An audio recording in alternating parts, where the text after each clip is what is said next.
Ragman by Walter Wangerin Jr.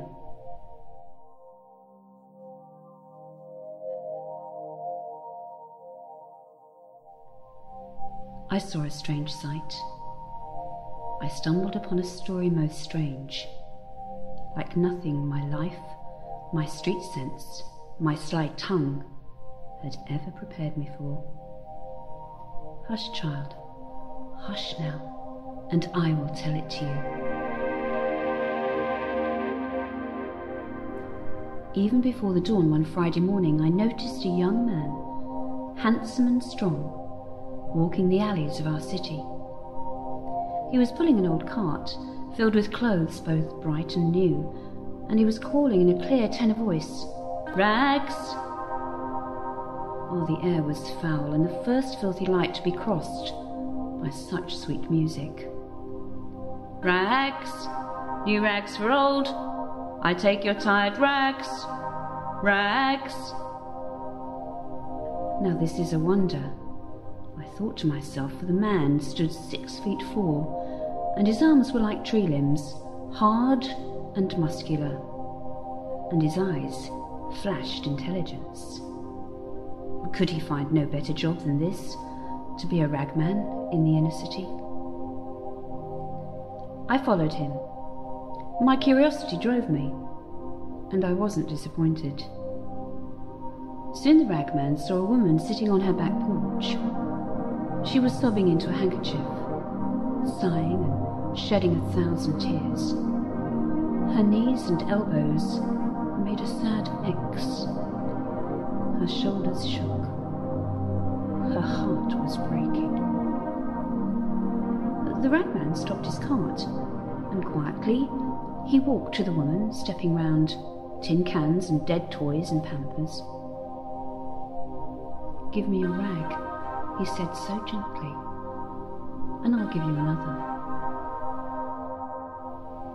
He slipped the handkerchief from her eyes. She looked up, and he laid across her palm a linen cloth so clean and new that it shone. She blinked, from the gift to the giver. Then, as he began to pull his cart again, the ragman did a strange thing. He put her stained handkerchief to his own face, and then he began to weep, to sob as grievously as she had done, his shoulders shaking. Yet she was left without a tear. "This is a wonder," I breathed to myself, and I followed the sobbing ragman like a child who cannot turn away from a mystery. "Rags! New rags for old!" In a little while, when the sky showed grey behind the rooftops, and I could see the shredded curtains hanging out black windows, the ragman came upon a girl whose head was wrapped in a bandage, whose eyes were empty.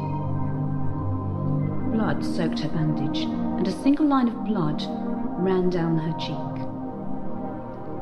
Now the tall ragman looked upon this child with pity, and he drew out a lovely yellow bonnet from his cart. "Give me your rag," he said, tracing his own line on her cheek, "and I'll give you mine."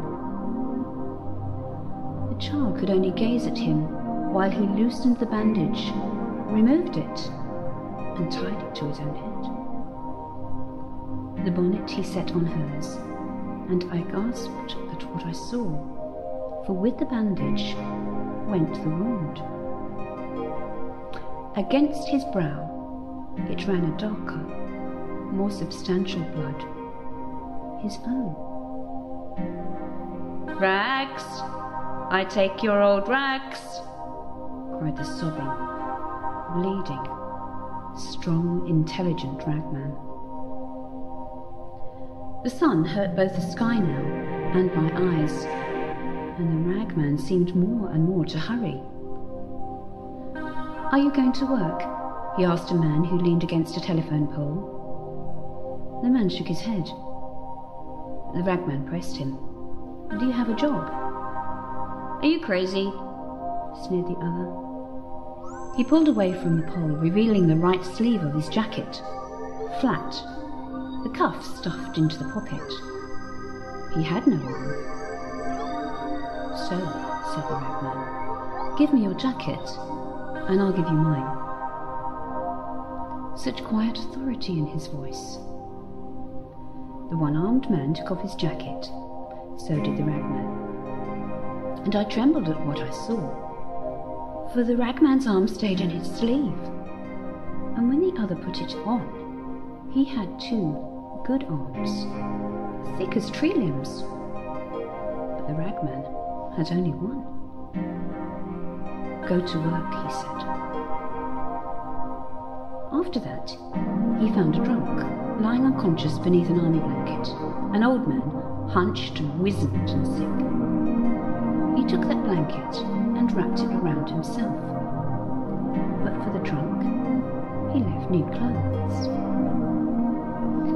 And now I had to run to keep up with the Ragman, though he was weeping uncontrollably and bleeding freely at the forehead, pulling his cart with one arm, stumbling for drunkenness, falling again and again, exhausted, old and sick, yet he went with terrible speed. On spider's legs he skittered through the alleys of the city, this mile and then the next, until he came to its limits, and then he rushed beyond. I wept to see the change in this man. I hurt to see his sorrow, and yet I needed to see where he was going in such haste, perhaps to know what drove him so. The little old Ragman. He came to a landfill site. He came to the rubbish pits. And then I wanted to help him in what he did, but I hung back, hiding. He climbed a hill. With tormented labour he cleared a little space on that hill. And then he sighed. And he lay down. He pillowed his head on a handkerchief and a jacket. He covered his bones with an army blanket. And he died. Oh, how I cried to witness that death. I slumped in a junked car and wailed and mourned, just as one who has no hope, because I had come to love the Ragman. Every other face had faded in the wonder of this man, and I cherished him. But he died. I sobbed myself to sleep. I did not know. I mean, how could I know that I slept through Friday night and Saturday and its night too? But then, on Sunday morning, I was awakened by a violence. Light, pure, hard, demanding light slammed against my sour face, and I blinked, and I looked, and I saw the last and the first wonder of all. There was the Ragman, folding the blanket most carefully, a scar on his forehead, but alive, and besides that, healthy. There was no sign of sorrow nor of age, and all the rags that he had gathered shone for cleanliness. Well, then I lowered my head, and trembling for all that I had seen, I myself walked up to the Ragman. I told him my name, with shame, for I was a sorry figure next to him. Then I took off my clothes in that place, and I said to him with dear yearning in my voice, "Dress me." He dressed me. My Lord, he put new rags on me, and I am a wonder beside him. The Ragman, the Christ.